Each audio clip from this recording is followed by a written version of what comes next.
因为一开始是我先在那边玩，他说他想在饭店休息，我已经输完了。对，我就玩一玩，我就跟他说，你要不要下来？我觉得现在蛮好玩的。大概半夜2、3点的时候，好啦，那我就戴个帽子，然后我就因为我是刚睡醒，就没有什么话，这样。对，我说OK。然后因为旁边刚好有，就是很像是伴游的女生吧，然后穿很辣，超辣，胸部快掉出来那种，放在桌上那种。然后我就坐在她旁边，然后他就这样看我一下，就这样，对，我就说 no， 他一直这样对他，我知道，收钱的啦，对啦，他是别人带的，有人，他觉得我很可爱，对，这样子啊。然后我就说，我刚起床，我就用英文跟他讲，我刚起床。所以嘞，然后就说，他就说，那你先去刷牙吗？他说。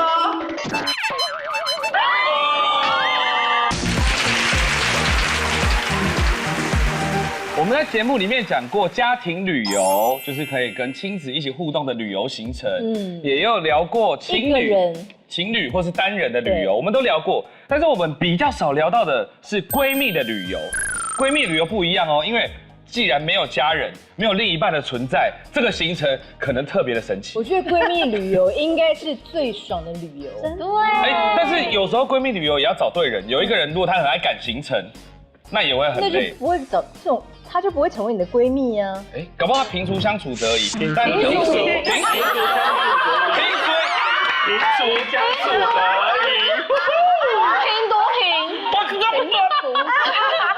平俗的时阵相处得宜，但一到行程，他觉得我出国了，我没有去到那，这样算话吗？有些人会 keep on 哦，对啦，会也是有，因为像我的朋友就是会觉得说来都来了，就是每个行程都要去，可是我会觉得说找个咖啡厅喝个酒。而且我最不懂，就有些人平常都不吃早餐，到底为什么你出国就要吃早餐？硬要吃，而且硬要什么意思？什么消摊的心态？就是硬。什么啊？我跟你讲，我家人就是有那种，就是一 check in 完之后啊，他第一个问的就是早餐在几楼？对，几点开始？那几点开始啊？现在平常当然是要睡早啊。对呀，不是，我跟你说，你都出国，因为你平常工作的时候没有那么一个悠闲的心情吃早餐。就是早餐是悠闲的事。比如说人家饭店的早餐，有些比如说6点半开始。太早了吧？那你不管几点睡，你都要6点半才吃早餐。怎么可能？也没睡早餐，让我去睡。所以好累哦。等一下，我们这一组是这样，后来我跟他说，千万不要叫我起来。我没有要叫他，我没叫他。对，因为我们如果是一群人的话，我就说我不吃早餐，或者是说，我就会说没关系，系，明天早上我们去外面吃，我请你。不要那么消摊。你不要说，人家他一定要吃饭店的早餐，不错我告诉你，有时候人家饭店早餐真的很不错，你去体验一下当地人的早餐。没有，你就要学我们，因为我们订饭店是绝对是不付早餐的。你们是要睡饱的吗？对，睡饱的12点 OK。对呀，睡饱派的。你们也是起到吃早餐吗？或者是结束10分前赶快去，吃1点也可以的。哦，有沾到就好了。要感觉一下，吃中餐就好了啊。对呀，吃午餐早餐要排队，一个悠闲的气氛多好。就是为了免费。他已经付了啦。都付了，你不吃不是很浪费？就看看人家这个早餐长什么样也好。我相信张宁，你们这组绝对是不吃早餐的。是，我们应该就是睡醒，宝贝。没有，他们睡醒的第一餐是晚餐，他们大宿醉，然后宵夜才睡，宵夜是不是？我们吃的第一餐是宵夜，日夜颠倒了啦。好，我们来要听一下你们觉得闺蜜最适合去哪里旅游？是，好推荐的。但是讲到旅游，我发现有2位非常爱旅游，看到他们在社群媒体常常发文，就是金针菇跟林轩，新朋友，欢迎金针菇，哇，100万 YouTuber， 好厉害，厉害的。林轩10几万 KOL， 也很厉害，你不想把它句话。金针菇的那个内容是在讲什么啊？我现在的内容是分享台湾的生活啊，台湾的文化、食物这样。对，对，因为他是韩国人，所以他可能就很爱分享一些台湾的推广这种。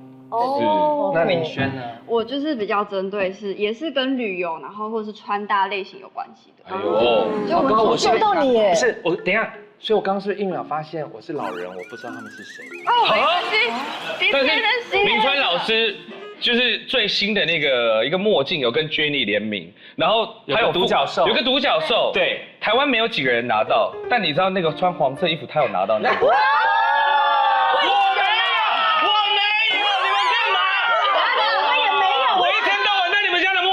为什么你要有？因为他们很常拿我照片去转发，但没进，这支给我。那是 J 开头的吗 ？G 开头的。但他有。借你戴，借你戴，给你戴，给你戴。借你。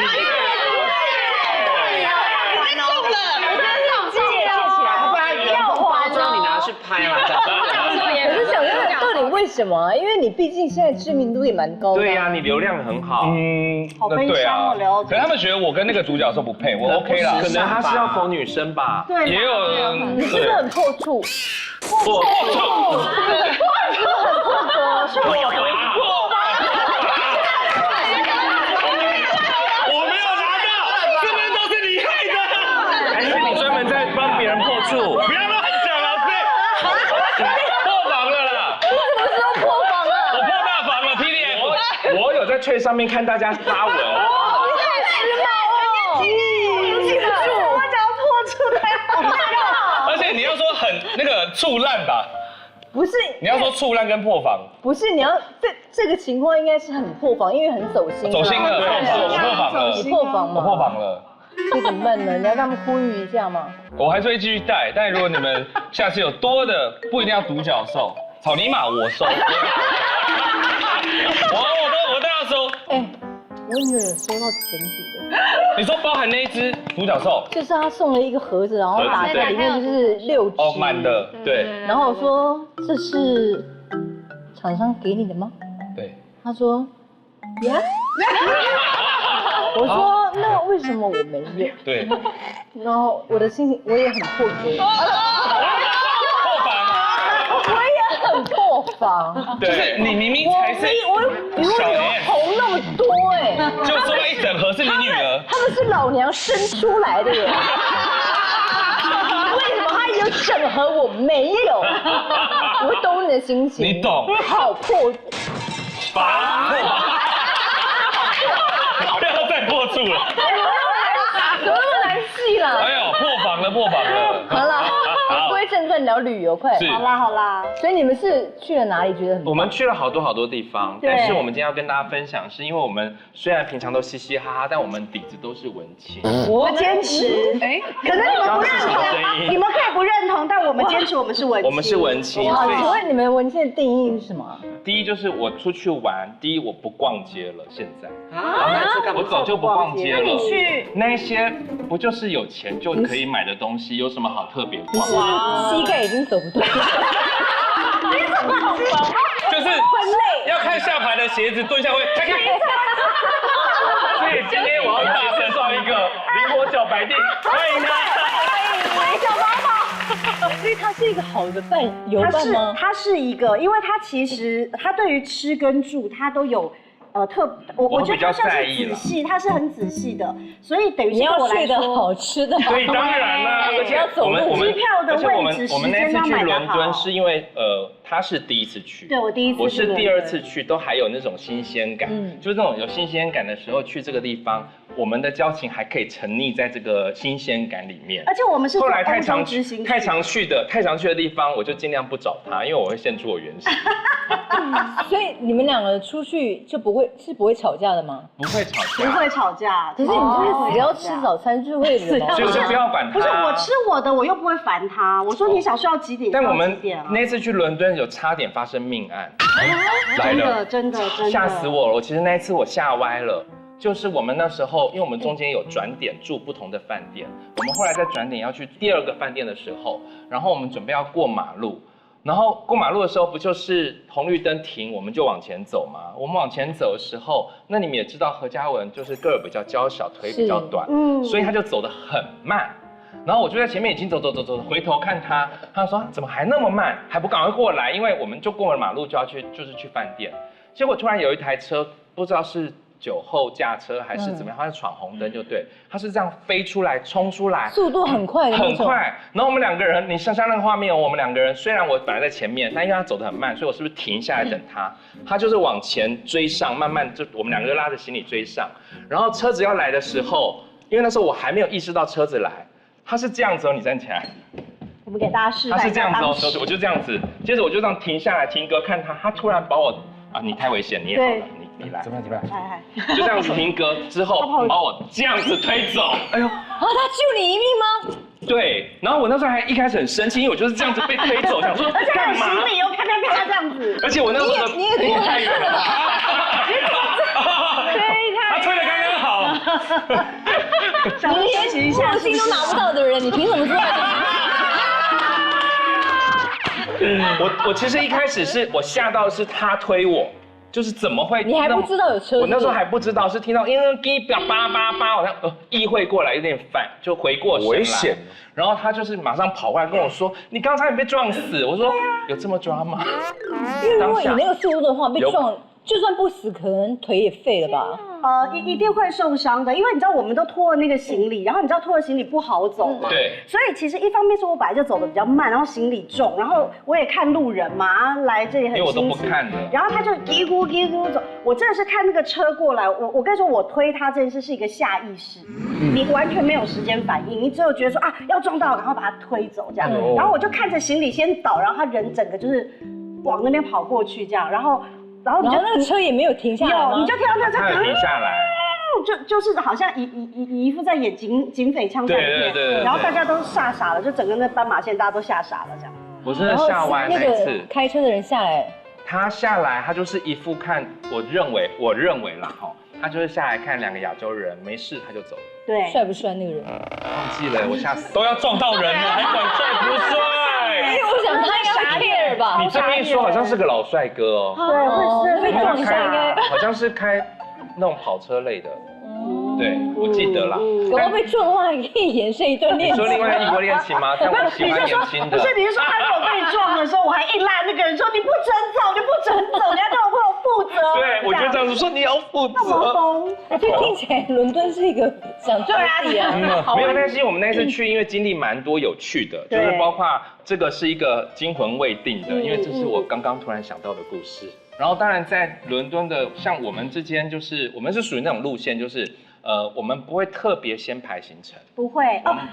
不会排。其实我本来我们出国玩我们都不会排，可是我跟他去过几次出国之后，我就觉得一定要排，因为他都跟你说，我们很随性哦，我们走一个随性的路线，就今天早上起来想去哪就去哪。对，我告诉你他很可怕，他如果那天精神特别好，他以前年轻的时候体力很好的时候，就跟行军一样，他不会累，就一个行程接一个行程，每一间店都没有行程。对，然后我本来是不排行程的，我后来想想不行。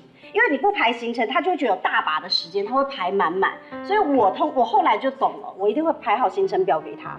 然后他就会说，他一方面会先说，天哪，干嘛去这么多地方？然后第二个就说，你观光客吗？你死老百姓吗？你都去观光客去的地方。但因为很多地方我就没有去过，我就观光客。你有去伦敦爱吗？一定要，一定要啊！后来呢，他就慢慢的发现我有一个很奇怪的点。就是我那么多行程，对不对？那比如说他今天早上起来，他就说，我跟你说，这个人家说这个地方很好玩。然后我一看，我就说，不错啊，那我们可以去。他说，可是你今天不是排了我们要去哪吗？我说没关系，那个我们可以明天。对，我们可以明天再去。我那时候就觉得这个人很奇怪。我本来就说我不排行程，我都是随性。今天早上起来，因为我都睡很晚嘛，相对晚，所以起来之后再想一下今天的心情，看看天气。如果天气不好就去博物馆，如果天气好就去一些类景点，这样我大概是这个路线。后来他就是都会抢着要排行程，尤其是那一次去伦敦，他不知道第2天还是第3天开始，他就开始排行程。那行程就是满满的一整页这样子。哎呦，我想说，我一开始都有忍，想说因为第一次去就 OK 啦，好奇嘛，第一次去我都 OK。可是就发现每一次就是我如果讲一个新的，就说那我们就改去新的这个新的行程，可能是不顺路的哦，就是我们坐那个地铁也是要跑来跑去。他就一直把他的行程说明天再去，明天再去，明天再去，到后面变成我精神压力很大，因为很多行程都没有去，我就会想要，就是你知道，就不要去啊，没有，我会想要弥补他，因为是他排的。可是他是 OK 啊，没关系你们听我说完，他排的嘛，我就会想要弥补他，所以到后面我就会很紧张，就说我们今天要去好多地方，我们要早起哦，我还要特别早起，为了配合他，我就说我们就去这些地方。他说到最后一天，倒数第二天嘛，他跟我说啊，其实没关系，那地方没有去也没关系。对呀。我说可是你已经排出来，你也许下一次来伦敦是好久吗？就是为了怕他行军呢，只是为了要怕我排了满满的，他感觉用很多行程来骗过我，就不会排行程了。对，我就不会排行程。但是他根本就是也是一个懒猪，他根本就没有要去。没有，因为他提出的就真的是比那个观光客行程好玩呐，那你当然要先去玩这个呀。哎，在其他组你们出去玩会排行程吗？哎，我觉得小赖超厉害，他如果没有当艺人，他可以去旅行社当老板。讲真的，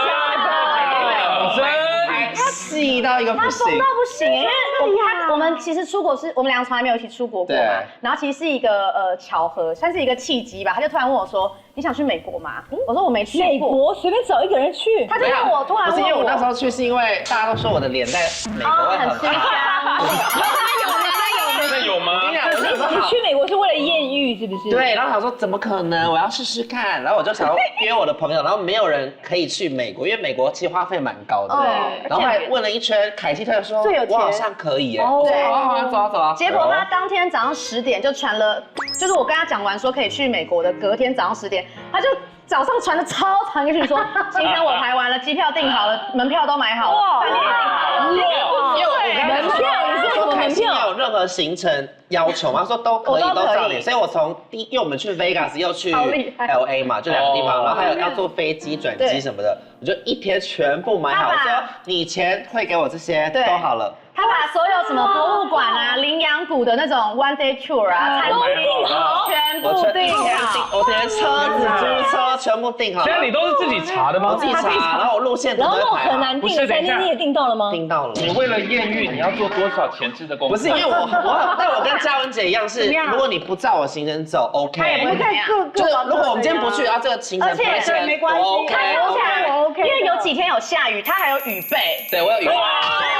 我们这边移到这边来，雨备，好强啊！所以那边好玩吗？没有，因为后来我们发现，因为其实美国海关大家都说很危险嘛，就是你资料准备够齐全，然后我就准备了1本大概20页，你个人简介是？我还帮他印啊，我印2本，因为想说怕他进不去，然后简介什么？就从第1天到第就是第9天的行程，要证明说你是来文旅书这样拍好，然后给海关看，然后我就还帮他印1本。有需要这样吗？要，你们是第一次去吗？第一次去啊，因为我朋友是被抽查的，然后在里面待了8小时才出来。真的假的？因为他怀疑你要来这边干嘛？对，然后我就做细到想说，你应该不觉得我会怎么样？然后是英文版。天哪！有饭店的一些凭证啊，然后还有一些所有的证件全部。你不是很忙的一个歌手吗？就是为了艳遇，然后为了有艳遇前面被赶回台湾，我会更不爽，因为已经花了，因为我们好，那一次有没有艳遇？很多哎。我跟你讲，我男女通吃。所以女人你也吃了吗？我一下飞机，我第一个被搭是女生哎。老外吗？老外，因为我们在赌场的时候，我先在那边，然后他在家里。那你们2个在那边谁比较受欢迎？各自有各自的风采。哇！所以凯西有艳遇了。我们要听这种故事，因为大家以为我们2个都20几岁。对。哦，对，因为你们就是这个一定对，然后我们有一次去赌场，我觉得赌场是可以讲，因为一开始是我先在那边玩，他说他想在饭店休息，我已经输完了。对，我就玩一玩，我就跟他说，哎，你要不要下来？我觉得现在蛮好玩的。大概半夜2、3点，好了，那我就戴一个帽子，然后我就因为我是刚睡醒，就没有什么话，对，我说OK，然后因为旁边刚好有，就是很像是伴游的女生吧，然后穿很辣，超辣，超大，快掉出来那种，放在桌上那种。然后我就坐在他旁边，然后他就这样看我一下，就这样，对，我就说 no， 他一直这样对他，我知道，收钱的啦。对啦，他是别人带的，有人，他觉得我很可爱，对，他就这样一直对我，然后我就说 no。你说这么直接的，真的，就这样子啊。然后我就说，我刚起床，我就用英文跟他讲，我刚起床。所以嘞，然后就说，他就说，那你先去刷牙吧。他说。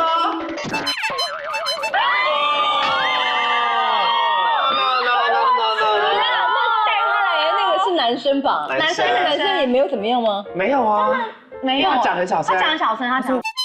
对对对对，天哪！我觉得他是在接客吧。对，他想转点了。人家应该快结束了，他就可以直接。没有，他那一单很有钱，我这边码完超小的，哎呦，他应该没有想要跑了这单。哎呦，那凯西都不无小补啊，赚一下。对啊，都出来了，妆都化了。对，然后我就一直拒绝到他到天亮这样，我都没有理他。对，他就一直在那边抖奶嘛。没有，后来就放弃了。他后来喝醉了，那女的后来喝醉。他说随便你了，他就走。小姐不犀利的 YouTube 居然开放会员了，只要加入会员的话，就可以得到我们的专属徽章，还有机会可以来看小姐不犀利的现场录影哦。只是还有机会而已，还有机会而已。反正就有可能。凯西的艳遇嘞？我的艳遇是有一天我们有去夜店，对，然后突然就有一个男生来跟我搭讪，但他是跳舞的，钢管的，钢管舞的，哇超壮的，然后穿一件内裤然后就而已。一下来，我以为他是要搭讪我。先拍我，他就叫我先拍我。我说怎么了吗？他说beautiful。他说我是他看过最漂亮的台湾人。他说加 IG 之后还说每天都听他说 marry me。现在 right now 啊，他 right now 有加我 IG， 我说这是诈骗吧？然后我就回想起来，不对，那是那个钢管的男生哎，也是要收钱吧？没有收钱，他没有，他就是在那边工作的。然后我们在那边，然后会问我说：“你今天在哪边？要不要来店里看我表演？我今天在哪一个 bar？” 他还为了他说，我可以为了你去台湾找你，我要跟你求婚。哇，魅力无法挡啊！多帅，很帅，然后很壮，然后有刺青，高吗 Oh my god！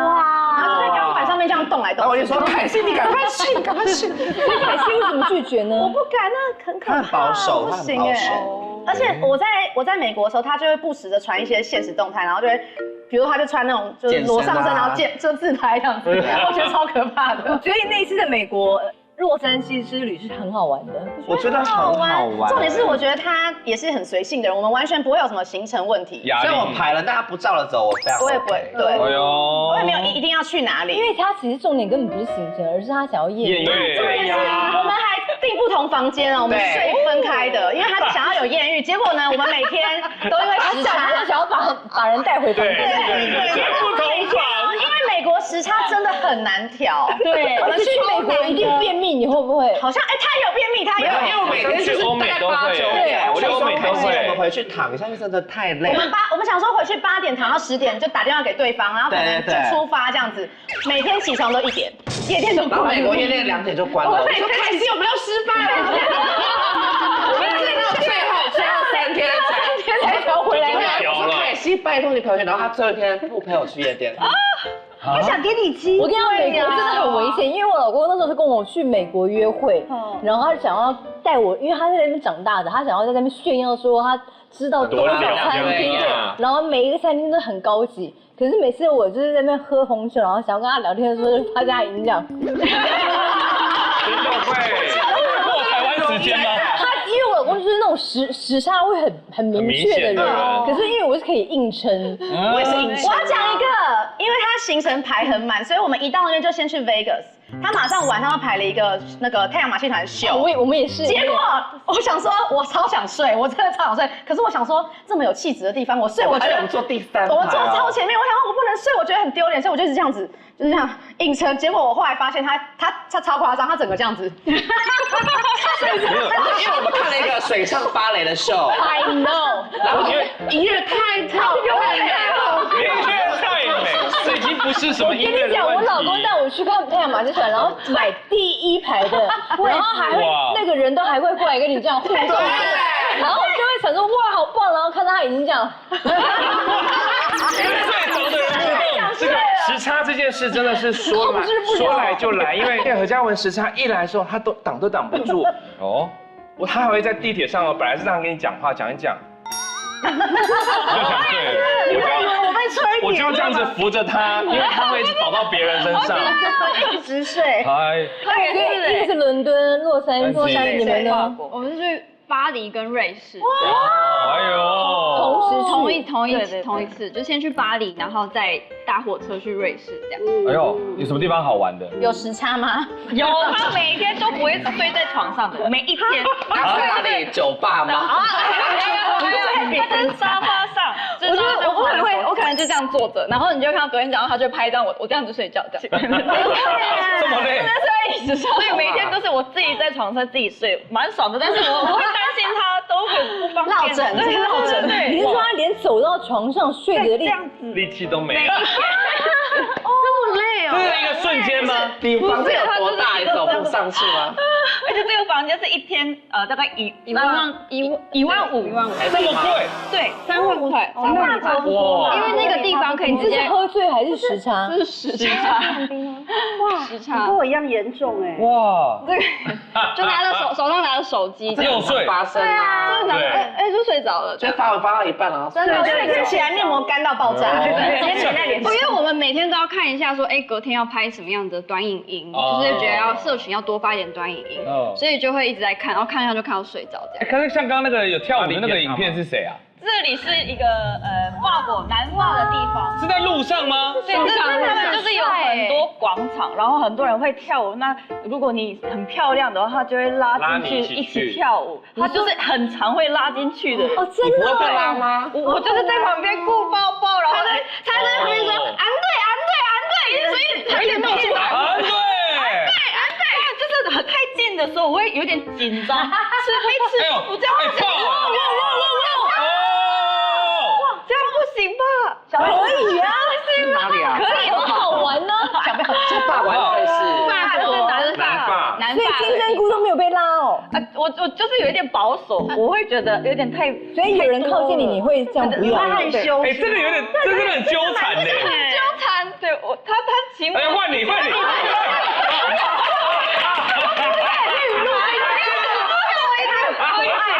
这太实劲了吧，金针菇，这是第一人称哎。你拒绝了？他紧张会突然冒出很多汗。对。我跟他讲中文，但是太慌的时候，我可能会讲韩文。对。所以你们也是艳遇不断。我们去也是会去那边玩，然后也是可能这是岩山吗？这个是去好美哦，少女峰。哎呦。然后虽然是我第一次看到雪，因为韩国可能对于雪就真的是很常见，但我是第一次看到。那时候那边蛮冷的。你穿那个是超无袖哎。为了拍 reels。为了拍照。拍照嘛。这是在哪里？这是在瑞士的布列兹湖。它就是好美哦。它是从冰川流下来的。那水不冷，那个不冷吗？哦，蛮冷的，超冷的，应该很冷。可是我们硬着头皮，对，因为我们看到当地人很多都这样。好漂亮，直接下去，好美哇！很快乐。可是你们两个人，对呀，我们那天就是没有这个行程，我们是就是搭公车的时候经过，看到很多当地人在那边游泳，他们有些就直接脱光或全裸直接下去游，全裸。然后我们心里就想说，所以我们平常喝的瑞士水是跟这个有关。正宗瑞士水的 ，Avion 那个，对，很贵。对，所以我们就直接脱衣服直接进去。所以这样子就是要跟闺蜜才好玩。对，而且如果是带什么小孩、老公，哎呦，一点都不觉得没办法这样拍。但是我看到他们的这些影片跟照片，我其实也是蛮感慨的。蛮感慨。因为你知道为什么我们都没有照片给大家看吗？哎，对耶。为什么？因为我们就是上一代的人，因为我们的照片存在电脑里面，然后转到手机中间这个过程中，它就不见了，档案全都不见了。找到人的是不是？电脑啊？不会有那个年代还没有云端啊，这太久以前的了。你们是10年前的旅行吧？不，这更久了吧？你看我还那么瘦的时候，你们去伦敦没有手机拍？而且我跟你说，我们会留这几张照片，是因为我们回来的时候有一个媒体采访，我会留这2张，只是因为我们当时有个媒体采访说去那个法国跟伦敦旅游的照片，留了这2张在手机里，就真的只有这2张。20年前的事。所以那台要撞到你的车也是20年前的车，10几年前。所以你们后来就再也没有一起旅游过了？没有，去很多地方，我们常常去旅游，只是今天想跟大家讲伦敦，推荐伦敦。所以伦敦讲一个最好玩的地方，或者是好吃的餐厅。餐厅大家知道，因为伦敦吃的就那样嘛。对。但是我一定要讲，我本人是平常不喝摇饮，完全。但是到伦敦我会喝一家在 Chinatown 的那个珍珠奶茶，超级无敌好喝。伦敦喝珍珠奶茶？对，大家一定会觉得很奇怪，对不对？但因为那一家真的很好喝，好喝到我愿意去伦敦，我每一次都要去喝。他其实在台湾不太喝，我都不喝珍珠奶茶这些。可那边也是台湾过去的。对啊，那间叫幸福堂吧？不是，叫什么？叫乌叶。哦。代言人是南拳妈妈。那是台湾式的。真的好喝。他们说不是啊，台湾也有吧？没有，就是没有。怎么？应该是台湾的店区那边改一个名字，真的开吧？真的，而且在伦敦也只有这一家，不是连锁店，生意很好。然后我当时会去买，是因为我们当地有朋友嘛，当地朋友就说，那你们台湾人要喝珍珠奶茶吗？我心里 always 说，谁说台湾人来就一定要喝珍珠奶茶？我就是你知道，我就是反骨的人。但他就说啊，我们因为那个很多好吃的餐厅在 Chinatown 附近，所以每天都会经过那里。所以呢，我们就去，他就说啊，很多人在排队，这家真的很好喝。我想说怎么可能？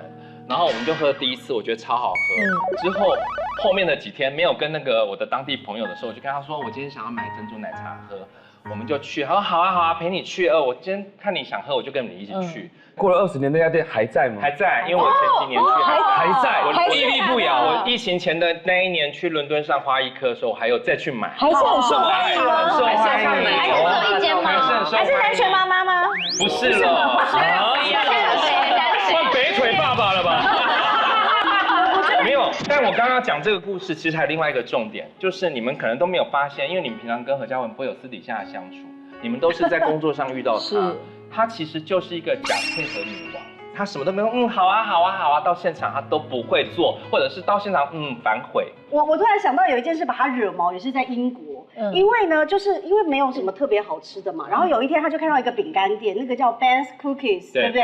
她就说我跟你说这个超好吃的，然后我就说我不要。然后我就问他说那是什么？他说是软饼干。软饼干，它是介于酥脆的饼干跟软饼干的中间，很香。然后因为每家店经过你都闻到那个饼香。对，但就可爱，但我就不想吃，我说我不要。然后每次经过他问我都说我不要。然后后来他就觉得这很难相处，就是说都没有东西吃，很难相处。后来呢，他就在吃嘛，然后吃我就说，那你分我一口。他说：“你真的很奇怪，你为什么不自己买？你又要分我的一口，然后我分了一口之后，他饮料也要喝我的，别人的报纸比较好看呢。我就说这也太好吃了吧！然后从那天开始，我每天都要吃3片。他就觉得我就是一个非常奇怪的人。那张琳跟 Peg 呢？我们就是去香港啊。因为香港这一趟旅程，他们其实还有另外去别的地方，是我们没有趁我们在工作的时候。”你们是去玩了一些好玩的地方，跟大家讲。还有拍一些比赛，先跟大家分享。好拍影片。耶！我们现在在中上环涂鸦。其实我们今天早上是脱队，其他人还在睡觉。我们自己过来了。对，因为我们想要踩点，可是它不是聚集在同一个地方，它像寻宝藏一样，要自己去探整个地区。就像我们现在背后这个墙，它就是其中一个涂鸦。我们现在再来看看要走多久才能走到下一个墙。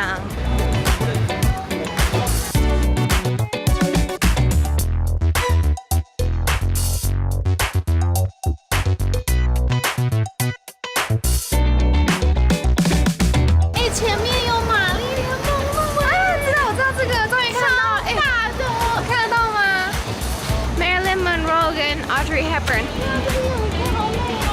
所以我觉得很棒，就是因为它是世界各地的艺术家来画的，所以他们每一个的风格就是都会很不一样。OK， 我们现在又脱队了。上次脱队是要去看那个中上环涂鸦，但现在要脱队是因为张琳跟我说，我一定要体验一个当地的文化。因为香港有一个文化就是叫打小人，而且它很特别，是在这个桥底下。听说现在可以不用写名字，他打小人就可以把你身边的厄运跟身边的小人都把它除掉。雷猴，可以一起打小人吗？一人一个。对，可以。然后我就给你打周边所有看不到或者看得到的小人。好。成了血粉呐。一打他的头，人等的小人行水運。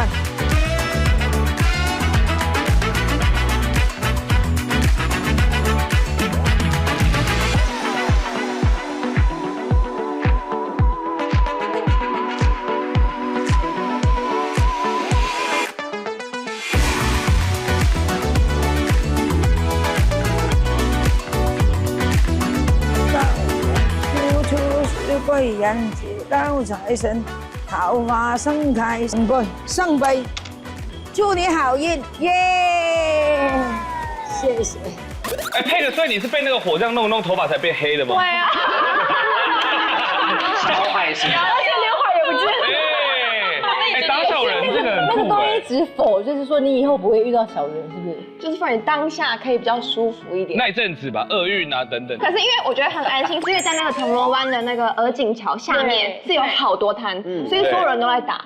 而且它一次才50块港币，对，就很像去庙里那种香油钱，然后你整个做完之后觉得整个很安心，哎呦，很平安的感觉，你身边的小人都已经被驱散。我真的觉得下次去香港，我还会再去打小人一次，但是真的不是针对某一个人，是如果你心里面有什么不开心的负面情绪，然后看阿姨这样打一打，就觉得很舒服。舒压。可是你们还要去涂鸦墙，而且涂鸦墙那个位置其实就是在兰桂坊那一条街，对吧？对，中环怎么样？因为那边有很多就是很像欧洲风格的那种小酒吧，因为我觉得它是对，因为其他人都是去欧洲嘛。其实我们如果要去这种欧洲，全亚洲，我觉得是香港最有那种欧洲的氛围，尤其是它很多外国人，超多，很多那种很棒的小酒吧。然后我们其实走一走的时候，我们就看那个涂鸦，大家看我们拍了很多照片，然后我们就经过一间好好拍照哦。对，经过一个小酒吧的时候呢，我们就进去，然后就点了2杯酒。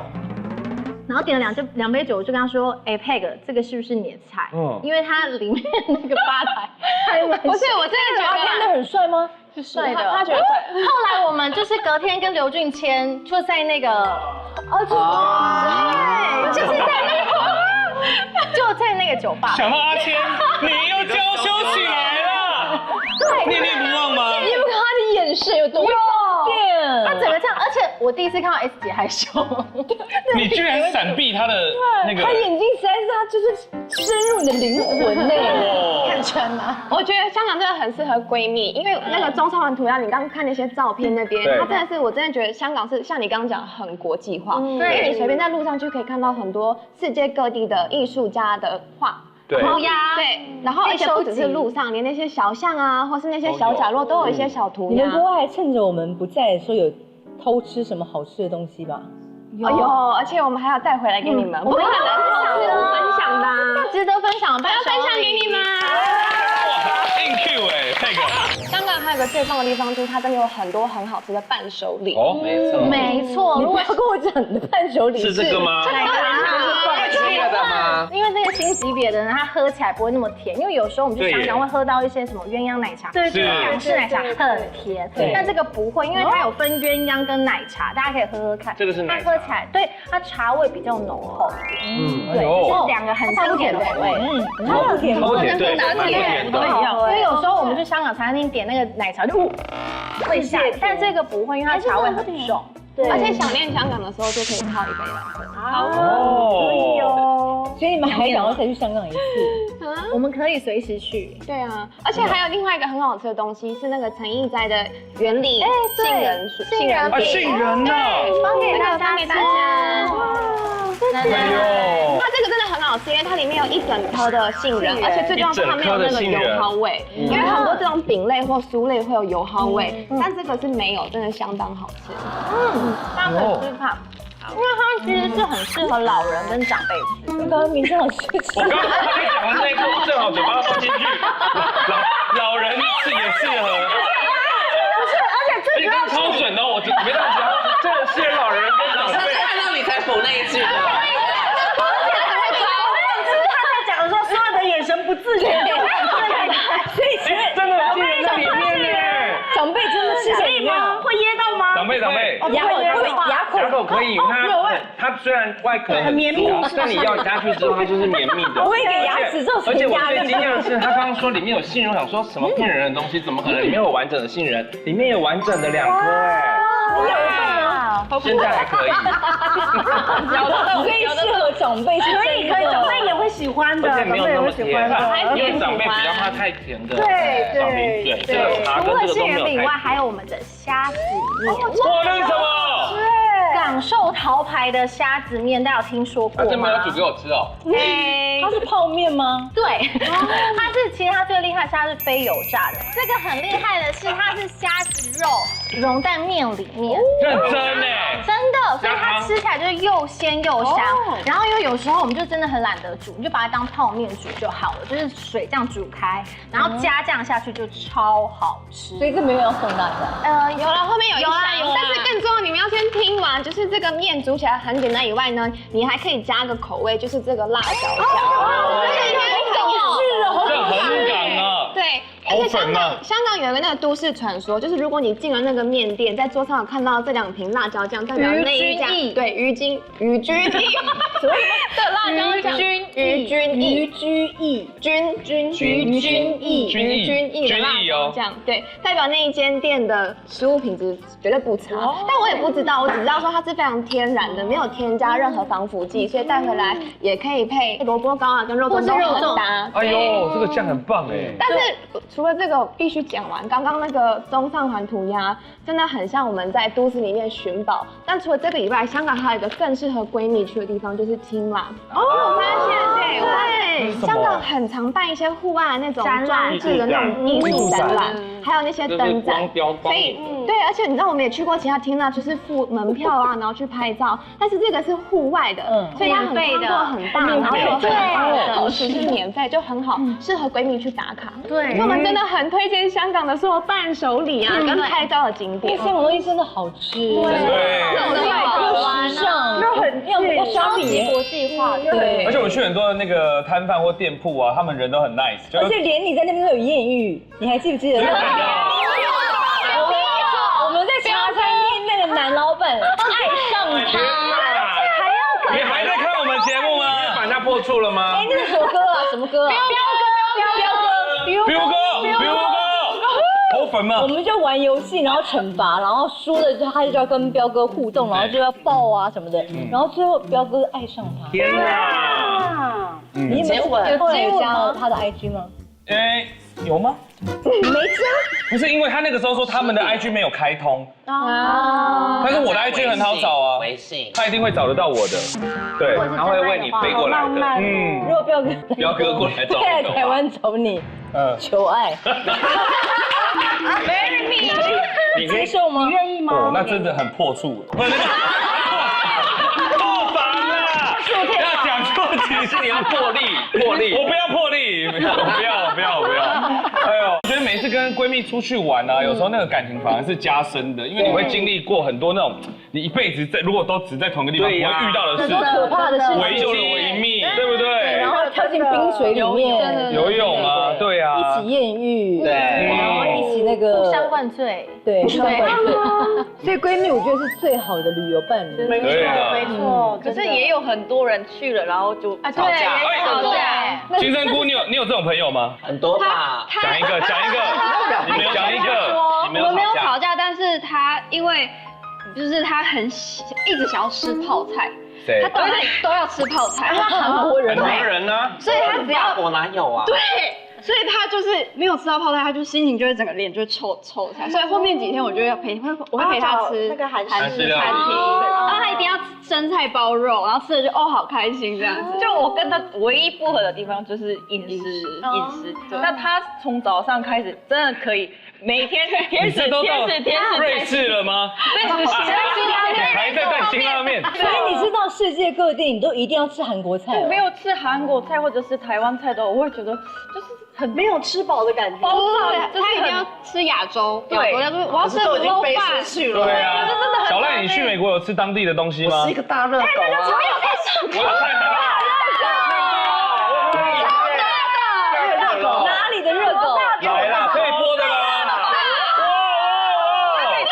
我们去那个环球影城，然后我一直想要吃大汉堡。他一进去就一直跟我说，我一定要吃热狗堡，你等下看到的话一定要告诉我。对，然后我就逛了一圈。你已经调查了有这个东西是？没有调查，但是我觉得游乐园一定有卖啊。然后我逛第一圈完全没有卖热狗堡。你喜欢吃棒重的东西？对。然后我找到一间，然后它就是有2个嘛，然后一个是卖12块，然后一个卖22块，然后想说好，那我们就吃。而且看起来超好吃，是肉酱什么的，太长了吧？上面还有薯片哦。对对对，吓死人！他就跟我讲说，凯西，那你先去坐着等我。我就说好，我在那边滑手机，我就突然听到远方有个人尖叫说，凯西！我想说谁在叫我？一看他提了2个超大的热狗，用提的。看到店员还问我说，你确定你要2份吗？我就说要。你有吃完吗？我吃完一整，他吃完一整，另外一个人送给台湾刚好有人经过，因为我一叫旁边有街头艺人，大家都围在那边拍照，然后想说，大家美国人不会点表演生吞热狗吗？对，一拿出来马上围一圈，然后大家都拍照。看你吃香肠就对了。对啊，你是不是咬2口就没了？他有把热狗整条吃完，我整条吃完，对，我说就2口就吃完了，等5口。这么大一个这么大一个2口真的很大，真的。因为后来那群台湾人有9个人，他们9个人吃完还很饱，是超大。然后你没吃吗？凯西？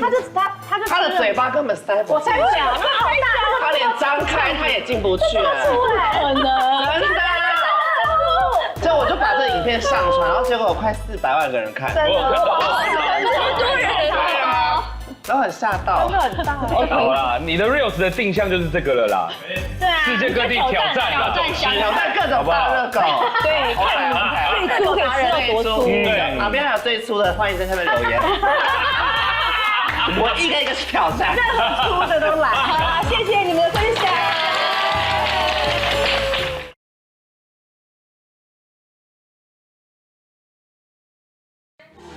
什么都聊，什么都不奇怪。哇，这句话好老派。快来订阅小姐不吸地，记得分享、按赞，还有开启小铃铛哦。小铃铛是我要讲，开启小铃铛哦，铃铃。